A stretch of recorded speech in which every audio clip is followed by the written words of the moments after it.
You ask Tiger to calculate. This deals with finding the midpoint between 2 points. The midpoint between the 2 points is 47.5, 6.5. Let's solve it step by step. Plot the 2 points and calculate the midpoint using the formula.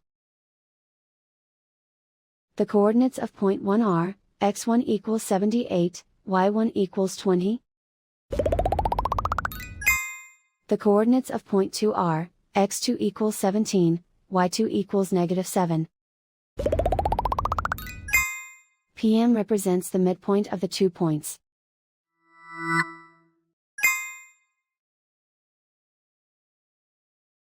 Use the x values in the midpoint formula to find the midpoints x.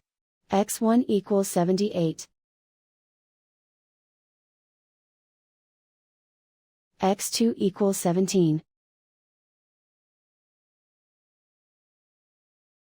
Simplify the arithmetic.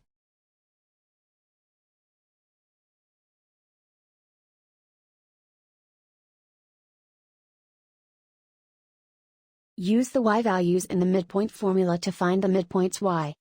y1 equals 20. y2 equals -7.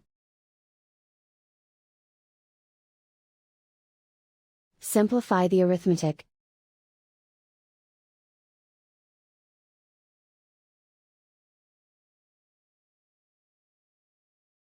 And so, the midpoint is 47.5, 6.5.